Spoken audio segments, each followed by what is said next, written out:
आओ बच्चों देखो बच्चों, कठिन सवाल आसान जवाब। क्योंकि गणित हुआ आसान रे बच्चों, गणित हुआ आसान। अंकों का है खेल निराला, जोड़ घटाओं ने क्या कर डाला। क्योंकि गणित हुआ आसान रे बच्चों, गणित हुआ आसान। शून्य का है खेल अजब, अंकों के संग करे गजब। कभी अंकों को शून्य बनाता या अंकों का मान बढ़ाता। क्योंकि गणित हुआ आसान रे बच्चों, गणित हुआ आसान। अलवर की आवाज 90.8 मेगाहर्ट्ज पर मैं हूं आपका मेजबान दोस्त डॉक्टर नरेंद्र सीमतवाल। गणित हुआ आसान के आज के इस अंक में हमारे साथ हैं IET इंजीनियरिंग कॉलेज कैंपस से एसोसिएट प्रोफेसर धीरेन्द्र सिंह और उनके साथ हैं कम्युनिटी के कुछ बच्चे। आज हम जानेंगे क्वाड्रेटिक इक्वेशन यानी कि द्विघात समीकरण क्या है।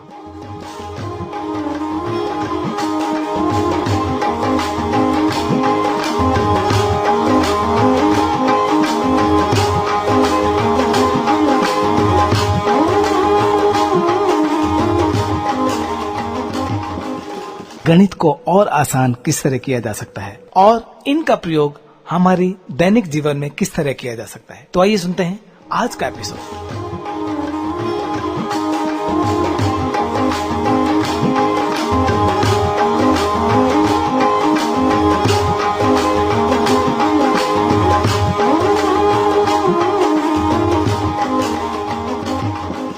नमस्कार छात्रों, मैं Dhirendra Singh, associate professor IIT Alwar Rajasthan.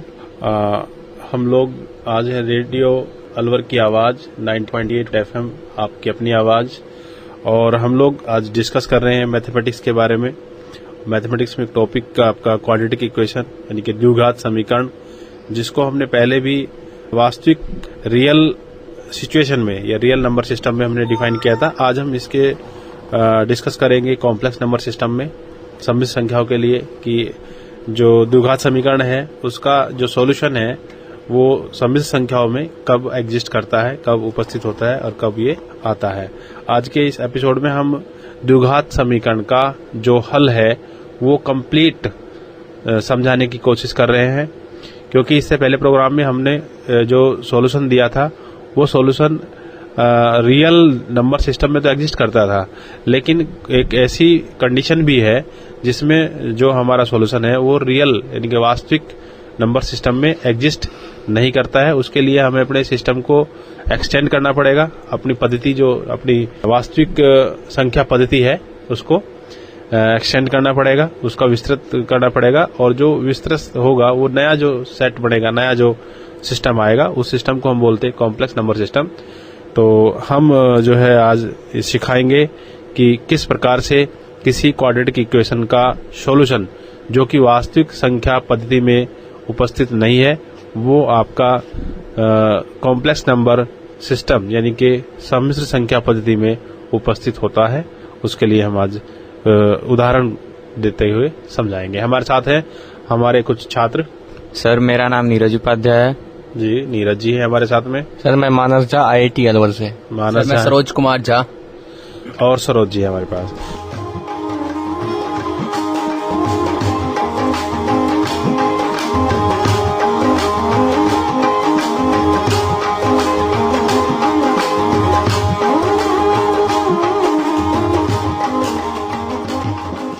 तो सबसे पहले हम एक द्विघात समीकरण को डिफाइन करते हैं। तो एक द्विघात समीकरण एक ऐसी समीकरण होती है जिसकी घात कितनी होती है सर? दो घात होती है। तो इसको हम जो सिस्टमेटिक लिखते हैं वो फॉर्म है ax² + bx + c = 0, जहां पर a, b और c तीनों को तीनों क्या है हमारे कांस्टेंट है, अचर राशि है, और x जो है हमारा चर राशि है। तो हम लोग इस इक्वेशन को या ऐसी इक्वेशन जिनकी घात इस जो इस स्टैंडर्ड में सेट होती है या इस टाइप से लिखी जाती है, उन सारी इक्वेशंस को, या जिनकी घात 2 होती है उन सारी इक्वेशंस को क्या बोलते हैं? द्विघात समीकरण बोलते हैं। तो हमें क्या करना है, इस द्विघात समीकरण का हल निकालना है कि इसका हल क्या होगा, कैसे हम इसको सोल्व करेंगे। जी सर। ठीक है, तो हम लोग जो हल करते हैं इसके अचर पद से हम सबसे पहले ऐसी समीकरण के लिए डिस्क्रिमिनेंट यानी कि विविक्तिकर, जी सर। विविक्तकर निकालते हैं। तो क्या आपको पता है विविक्तिकर कैसे निकालते हैं? जी सर। डी, जिसको डी से डिनोट करते हैं, इसका फॉर्मूला होता है B square minus 4ac, B square minus यानी डी, कैपिटल डी, जिसको विविक्तिकर डिस्क्रिमिनेंट बोलते हैं इंग्लिश में और हिंदी में बोलते हैं विविक्तिकर, capital D is equals to B square minus 4ac। अब हम डी स्क्वायर माइनस 4ac को चेक करते हैं। जी सर। जैसे कि हमने वास्तविक सिस्टम में समझाया था कि जब आपका बी स्क्वायर माइनस 4ac यानी कि डी का जो वैल्यू है 0 से बड़ा वैल्यू है, तो हमें जो मूल है इक्वेशन के, जी सर। वो दोनों मूल किस में मिलेंगे? वास्तविक संख्या पद्धति में मिलेंगे, यानी कि रियल नंबर सिस्टम में मिलेंगे। तो हमने उसको सोल्यूशन करना पहले ही जो है एपिसोड में हम उसको डिस्कस कर चुके हैं। अब दूसरा केस है, यदि हमारा डी स्क्वायर माइनस 4ac का वैल्यू 0 के बराबर हो जाए, तो हमारा जो मूल है, ठीक है, तो मूल हमारे किस में मिलेंगे? वास्तविक संख्या में मिलेंगे, और दोनों मूल कैसे होंगे? बराबर होंगे, समान होंगे, ठीक है। लेकिन आज हमारे पास जो सिस्टम है उसका जो डिस्क्रिमिनेंट है बी स्क्वायर माइनस 4ac, वो आपका 0 से छोटा है, ठीक है। बी स्क्वायर माइनस 4ac 0 से छोटा है, यानी कि 0 से छोटा है, यानी कि वो नेगेटिव में है। 0 से छोटा का मतलब है नेगेटिव में है। तो बी स्क्वायर माइनस 4ac आपका 0 से छोटा है। तो अब आपके इसमें जो मूल मिलेंगे वो आपके किस में मिलेंगे? अवास्तविक संख्या। अवास्तविक संख्या, अवास्तविक संख्या यानी कि इमेजिनरी नंबर, इमेजिनरी नंबर यानी कि कॉम्प्लेक्स नंबर, यानी सम्मिश्र संख्या में मिलेंगे। हम पहले ही डिफाइन करेंगे कि कैसे मिलेंगे। देखिए, हम जो है हमारे पास एक हीरो फॉर्मूला, जिसको बोलते हैं हीरो फॉर्मूला, या फिर इसको हम बोलते हैं श्रीधराचार्य फॉर्मूला। जैसे हम यदि किसी इक्वेशन को सोल्व करते हैं तो सबसे पहले हम लोग क्या काम करते हैं? उस इक्वेशन के जो बीच का टर्म है एक्स स्क्वायर से दूसरा वाला टर्म, जी सर, उसको ऐसे पार्ट में ब्रेक करते हैं कि उसका जो पेयर बन जाए, है ना। जी सर। और पेयर बन जाए तो फिर उनको हम यदि पेयरिंग में हो जाए तो हम पेयर उनके दो प्रोडक्ट कर लेते हैं और उसको सोल्व कर लेते हैं। लेकिन जब ये डिस्क्रिमिनेंट नेगेटिव होगा तो ऐसा कोई पेयर एग्जिस्ट नहीं करेगा। तो इस कंडीशन में हम अपनी इक्वेशन को श्रीधराचार्य फॉर्मूले से या हीरो फॉर्मूले से सोल्व करते हैं, जो कि इस प्रकार से है। पहला, x equals to minus B plus minus root of B square minus 4ac upon 2a। जी सर। ठीक है, जी सर।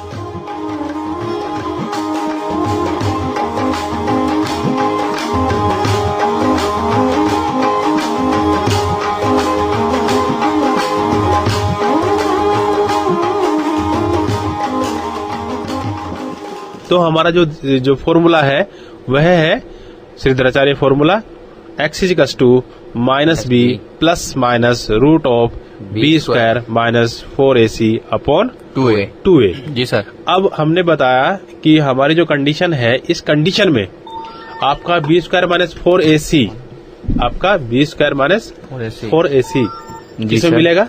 सर नेगेटिव होगा, नेगेटिव मिलेगा, यानी कि रूट के अंदर नेगेटिव मिलेगा, ये है ना। जी सर। तो B square minus 4ac root के अंदर नेगेटिव मिलेगा। हम लोग क्या करते हैं, यदि इसका नेगेटिव मिल रहा है तो अब नेगेटिव पहले लगाएं, या फिर हम इसको क्या करें, टर्मों को चेंज कर लें। जी सर। हम इसको कैसे टर्मों को चेंज करके लिख सकते हैं? हम लिख सकते हैं x equals to minus B plus minus root 4ac minus B square into root of -1। जी सर। अच्छा, इससे पहली क्लास में हमने बताया था कि रूट ऑफ -1 क्या होता है? आयोटा। तो हम इसको आयोटा से मल्टीप्लाई कर देते हैं। इस प्रकार से हमारे पास जो है मूल का वैल्यू आया x equals to minus B plus minus root of 4ac minus B square iota upon 2a। तो हमने जाना कि यहाँ पे जो अब पद्धति है, क्योंकि आयोटा आप रियल नंबर में पढ़ते हैं क्या? नहीं सर, नहीं पढ़ते हैं। तो अब हमें अपने नंबर को क्या, नंबर सिस्टम क्या करना पड़ेगा? एक्सटेंड करना पड़ेगा, विस्तृत करना पड़ेगा। जी सर। तो विस्तृत करने के बाद ये जो नंबर सिस्टम आएगा, इसको क्या बोलते हैं? Complex number system.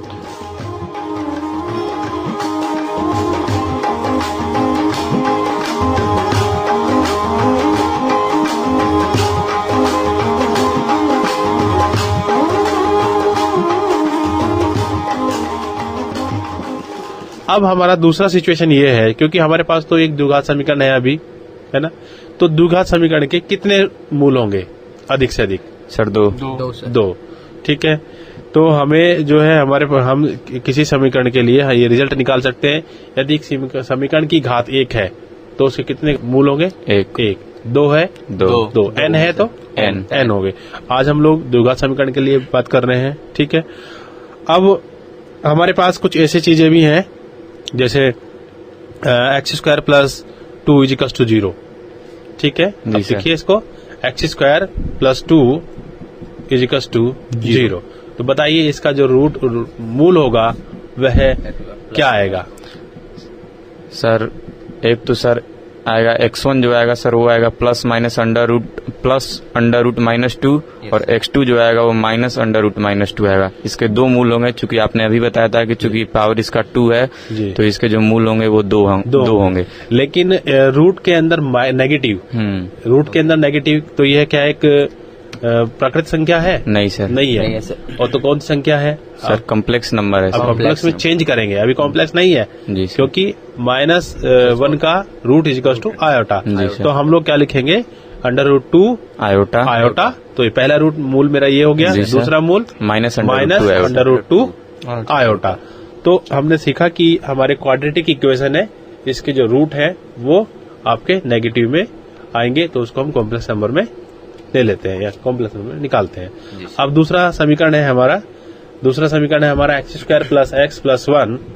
ठीक है, तो इसके आप हल बताइए।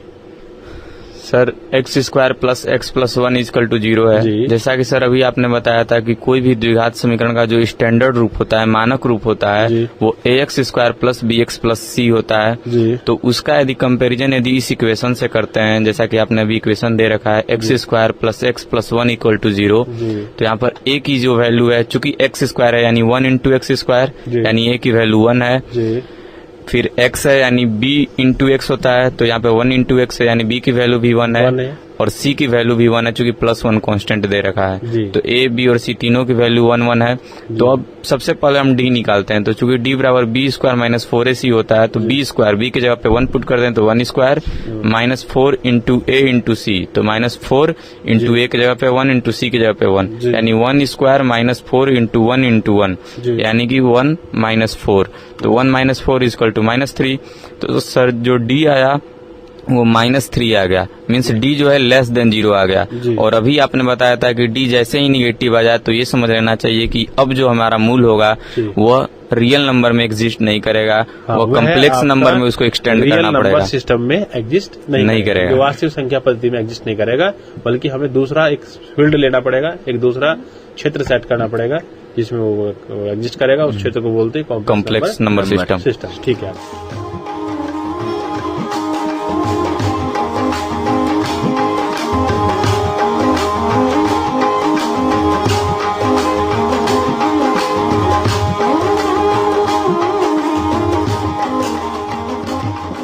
सर अब इसका जैसा कि अभी आपने बताया था कि जो मूल होता है वो हीरो फॉर्मूला से x equal to -b plus -√d, जहाँ d equal to b² minus 4ac होता है अपॉन 2a होता है। अब इस फॉर्मूले पर हम इस सारे वैल्यू को पुट करेंगे। तो x बराबर -b की जगह पे 1 हो गया, प्लस माइनस अंडर√b²।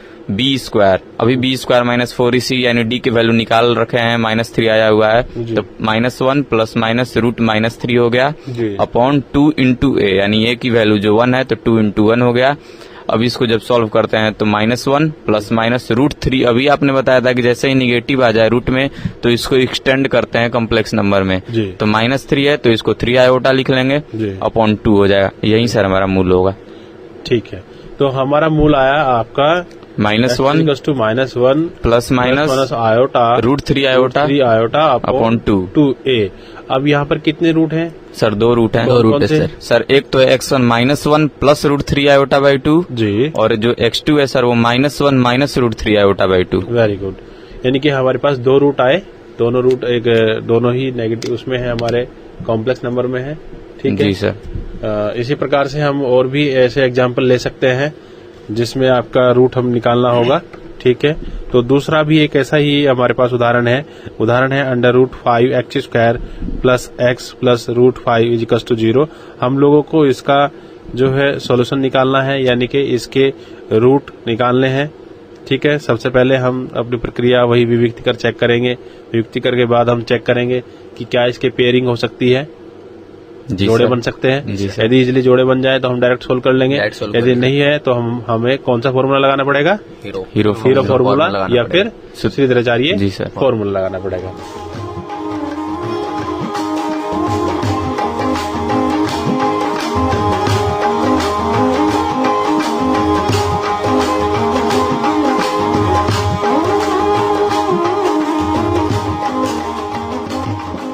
तो इसके साथ ही हमारा एक क्वेश्चन है। हमारे पास अगला क्वेश्चन है √5x² + x + √5 = 0। ये हमारा क्वाड्रेटिक इक्वेशन के फॉर्म में है, जो ax² + bx + c = 0 है। इसका सबसे पहले हम लोग d निकालेंगे। तो d निकालने के लिए हमारे पास फॉर्मूला d = b² - 4ac। तो उस फॉर्मूले पुट करें, b हो जाएगा हमारा 1 और a हो जाएगा √5 और c हो जाएगा √5। ऐसा करने से हमारा d निगेटिव आ रहा है -19 और d जब निगेटिव आ रहा है मतलब ये रियल पार्ट इमेजिनरी पार्ट में आ रहा है। इसको हम लोग आयोटा के फॉर्म में फिर चेंज करेंगे। आयोटा के फॉर्म में चेंज करने के बाद हमारा जो श्रीधराचार्य रूल है इसके साथ दो रूट जो आता है x = -b + -√d/2a। तो उस फॉर्मूला में पुट करने के बाद हमारा आंसर आ जाएगा -1 ± √19i/2√5। तो इसे हमारा दो प्लस माइनस आने के कारण हमारे पास दो मूल आ रहा है। एक -1 + √19i/2√5 और दूसरा -1 - √19i/2√5। जी, तो इस प्रकार से हमने सीखा कि इसका जो समीकरण हमारे रियल नंबर में एग्जिस्ट नहीं करती है उनका भी हम सॉल्यूशन निकाल सकते हैं और वो हमारा कॉम्प्लेक्स नंबर सिस्टम में एग्जिस्ट करेगा। जी सर।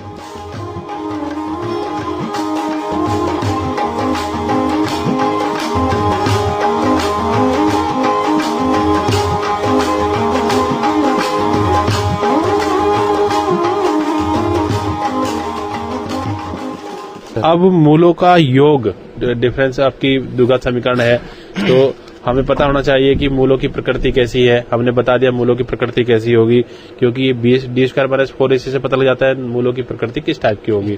लेकिन यदि हम उनकी प्रॉपर्टी भी चेक करें, यानी कि एक मूल दिया हुआ है, एक मूल हमें नहीं पता है, हमें इक्वेशन दी गई है, तो क्या हम दूसरा मूल कैलकुलेट कर सकते हैं? जी सर कर सकते हैं।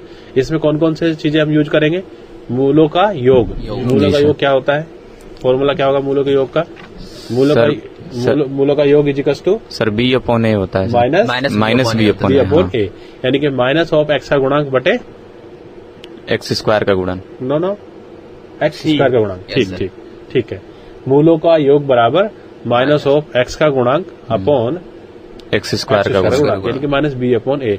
और मूलों का प्रोडक्ट सर c/a। यानी कि मूलों का गुणनफल हमें निकालना हो तो हम लोग लिखेंगे कांस्टेंट, यानी कि अचर पद अपॉन x² का गुणांक। तो इससे हमें यदि एक पद हमारे पास नहीं है ना? जी सर। एक पद नहीं है, यानी कि एक मूल नहीं है और दूसरा मूल हमें निकालना है। जैसे हम अपनी इक्वेशन ले लीजिए, एक इक्वेशन ले लीजिए, x² + 3x + 1 = 0। जी सर। इसमें पहले हम मूल चेक करते हैं कि क्या क्या मूल होंगे इसके, बताइए। मूलों का योग जो होगा इसमें, जी, मूलों का योग कितना होगा हमारा सर? -3/1, तो -3 सर। जी सर। जी सर। /1। और मूलों का गुणनफल जो सर मूलों का गुणनफल होगा c = 1 है और a = 1 है, तो 1/1 तो 1 होगा सर। जी सर। जी सर। मूल क्या होंगे इनके? मूल देखिए क्या होंगे इसके मूल। यस, मूल जो होंगे सर इसके -2 और -1 है सर। मूल है इसके -2 और -1। अब मान लीजिए आपको एक मूल पता है, आपको पता है एक मूल इसका x = 2 है, एक मूल इसका x = 2 है, तो दूसरा मूल कैसे निकालेंगे? एक मूल इसका 2 है तो दूसरा मूल कैसे निकालेंगे? सर दो मूल का सम जो हो जाएगा सर वो -b/a हो जाएगा। जी सर। एक मूल हमें पता है और इक्वेशन भी पता है जी, तो सर एक अननोन बच रहा है सर। जी। वहाँ से एक अननोन आ जाएगा। हाँ, रख के बताइए। जैसे एक हमारे पास इक्वेशन है x² + 3x + 1। जी, तो हम लोग पहले इसको सोल्व कर लेंगे और सोल्व करने के बाद हम जो है मूल प्राप्त करेंगे। मूल प्राप्त करने से हम लोग जो है उसको कैलकुलेट करेंगे। तो शायद आपका ये जो है क्वेश्चन का गलत हो गया। अब इसको दोबारा इसके मूल बताइए। हम इसका दोबारा मतलब -3 प्लस माइनस √5/2। तो ये हमारा a और b मतलब दो रूट का वैल्यू आ रहा है जी। तो हमारे पास अगर इसमें एक भी अननोन होगा यानी लेकिन मेरे पास a plus b equal to -3 है जी जी। अगर हमारा एक भी अननोन होगा और a तो हमारा नॉन होगा किसी जी जी तो वहाँ से हम b का वैल्यू फाइंड आउट कर सकते फाइंड आउट कर लेंगे, रख करके उसमें निकाल लेंगे। तो इस प्रकार से हम सीख सकते हैं कि हम एक मूल को, यदि हमारे पास एक मूल है, एक इक्वेशन है, तो हम उसके दूसरे मूल भी कैलकुलेट कर सकते हैं। इसी प्रकार से आपको यदि मूल दिए हुए हैं, है ना, आपको मूल दिए हुए हैं, तो क्या कोई इक्वेशन बना सकते हैं आप द्विघात समीकरण? हाँ। ठीक है, जी सर। क्या कैसे बनाएंगे? x² minus a plus b हाँ, मूलों का योग x plus a into x, b हाँ, यानी कि मूलों का गुणनफल इक्वल्स टू 0। तो इस यदि हमें मूल दिए हुए हैं तो हम लोग उसका एक इक्वेशन भी यानी कि द्विघात समीकरण भी बना सकते हैं। उसके लिए हम x² माइनस मूलों का योग इंटू x प्लस मूलों का गुणनफल इक्वल्स टू 0। Ji sir. अब आप जो है एक इक्वेशन बताइए जिसके मूल 2 और 3 हो, ऐसी इक्वेशन जिसके मूल 2 और 3 हो। क्या होगी वह इक्वेशन जिसके मूल 2 और 3 हो? x² minus 5x plus 6 x² minus 5x plus 6 equals to 0 equals to 0। 0। तो हमने क्या किया, पहले मूलों को जोड़ लिया, हाँ 2 और 3 का हो गया 5, हाँ और फिर मूलों का गुणनफल कर लिया जिसको c के साथ में लिख दिया। जी तो सर। ये हो गया हमारी equation x² minus 5x plus 6 equals to 0। Okay, तो इस प्रकार हमने सीखा कि भाई हम कोई दो हमें मूल दिए हुए हैं तो हम इक्वेशन भी बना सकते हैं, और यदि एक मूल दिया हुआ इक्वेशन दिया है तो हम मूल भी कैलकुलेट कर सकते हैं।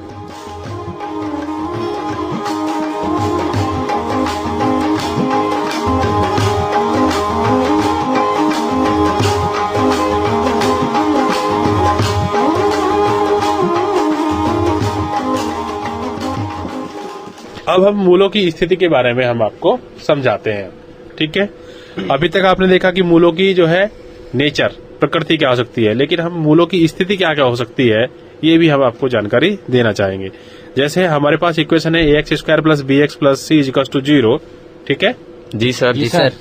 ax² plus bx plus c equals to 0 हमारे पास इक्वेशन है, और हम इसकी स्थिति की मूल कहाँ होंगे, इसके या किस टाइप के मूल होंगे जी सर। इसके लिए हम आपको बता जैसे, तो हम पहला केस डिस्कस करते हैं। यदि दोनों मूल के से अधिक है, यानी किसी नंबर से अधिक है, के यानी रियल नंबर इससे अधिक है, तो क्या सिचुएशन हो सकती है? यहाँ पर 3 सिचुएशन हो सकती है। एक पहली सिचुएशन है कि इसका डिस्क्रिमिनेंट 0 से बड़ा होगा। दूसरी स्थिति हो सकती है K is less than -b upon 2a। जी सर। तीसरी स्थिति हो सकती है a यानी कि जो आपका x² का गुणांक है इंटू f ऑफ k उस फंक्शन के अंदर रख करके वो आपका वैल्यू के 0 से बड़ा होगा। ठीक है, दूसरी स्थिति क्या हो सकती है भाई, यदि k से कम है तो हमने 3 सिचुएशन बताई।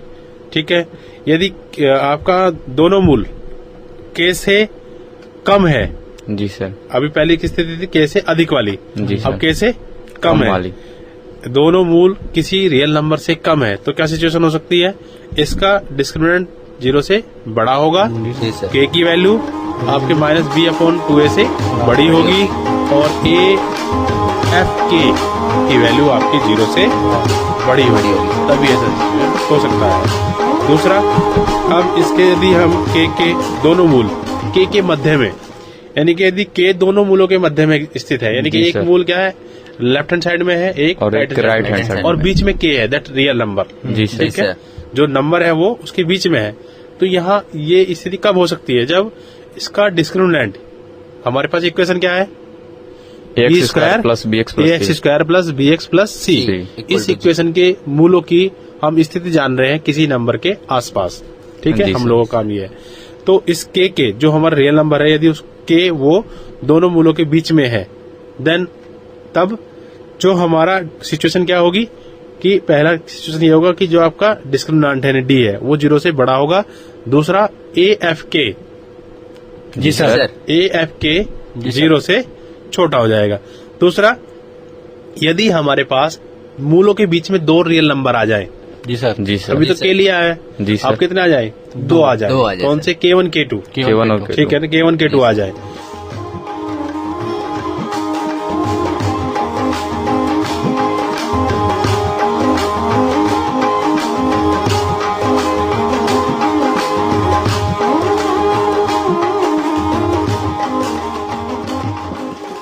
तो K1 K2 मूल के बीच में स्थित होंगे, अंतराल में स्थित होंगे। इसकी क्या सिचुएशन होगी? ये पहली सिचुएशन होगी f of K1 dot f of K2 less than 0 and discriminant always greater than 0, जो कि आपने नहीं पढ़ा, बल्कि हम जो हायर एजुकेशन है जिसमें न्यूमेरिकल एनालिसिस का जो एप्लीकेशन होता है, जिसमें आपका फॉर्मूला होता है, पिकार्ड मेथड है, आपका रंगा कट्टा है और दूसरे मेथड भी हैं, ये थोड़ा हायर एजुकेशन में आ गया है, वहाँ से हम इन लोगों को इन चीजों को डिस्कस करते हैं। जी सर। तीसरा, यदि दोनों मूल जो है मध्य में, मतलब K1 K2 के बीच में दो रियल नंबर और एग्जिस्ट करते हैं, जी सर, यदि उनके आसपास हम चीजें निकालें तो ये हो जाएगा discriminant always greater than 0 and f of K1 dot f of K2 greater than 0 हो जाएगा। अब ये कह रहे हैं कि यदि हमारे जो मूल हैं, हमारे मूलों पर फंक्शन या जो हमारा इनके लिखा हुआ ax square plus bx plus c equals to 0, that function, यदि इसका वैल्यू a और b पर, क्योंकि हमारे पास दो मूल है a और b, जी सर, ये अलग अलग चिन्ह के हैं, विपरीत चिन्ह के हैं, जी सर, तो क्या होगा? कम से कम एक मूल 0 के दूसरी साइड होगा और एक मूल 0 से दूसरी साइड में। लेकिन यदि यही इन दोनों के चिन्ह समान है, जी सर, ठीक है, तो या तो कोई भी मूल सम नहीं होगा, जी सर, सम संख्या में नहीं होगा, है ना, या फिर मूलों का अस्तित्व मिट जाएगा, यानी कि मूल होंगे ही नहीं। जी सर, ठीक है। मेरे कहने का मतलब समझ रहे हैं आप कि या तो जैसे आप देखिए, जैसे एक लाइन है, लाइन का एक मूल नेगेटिव में है, एक पॉजिटिव में है, तो या तो पीक पे जाएंगे, जी सर, और फिर डाउन में भी जाएगा, जी सर। लेकिन यदि वही मूल एक ही साइड में आ जाए, हाँ जी सर, एक ही साइड में आ जाए, दोनों मूल ही पॉजिटिव में है, तो आपका जो फंक्शन है वो ये तो एक स्ट्रेट लाइन में जाएगा या फिर एग्जिस्ट ही नहीं होगा। जी सर, ठीक है, जी सर।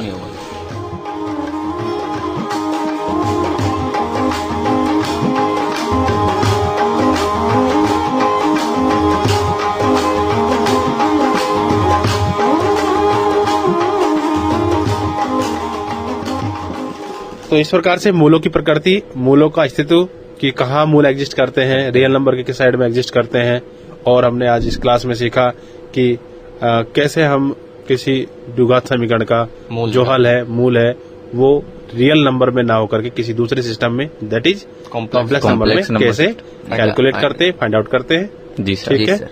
इसी के साथ नमस्कार, धन्यवाद।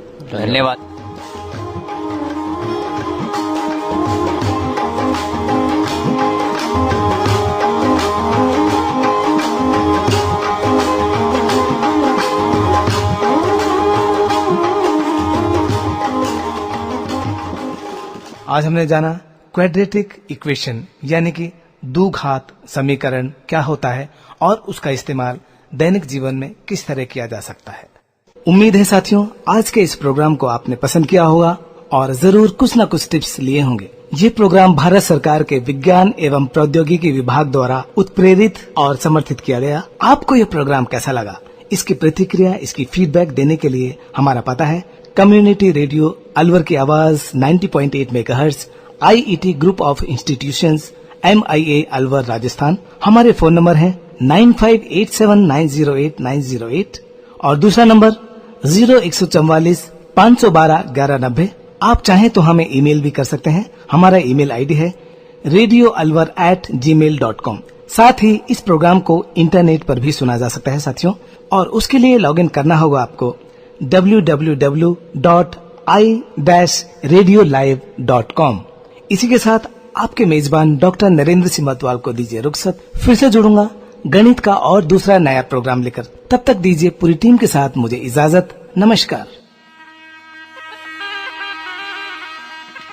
आओ बच्चों, देखो बच्चों, कठिन सवाल आसान जवाब। क्योंकि गणित हुआ आसान रे बच्चों, गणित हुआ आसान। अंकों का है खेल निराला, जोड़ घटाओं ने क्या कर डाला। क्योंकि गणित हुआ आसान रे बच्चों, गणित हुआ आसान। शून्य का है खेल अजब, अंकों के संग करे गजब। कभी अंकों को शून्य बनाता या अंकों का मान बढ़ाता। क्योंकि गणित हुआ आसान रे बच्चों, गणित हुआ आसान।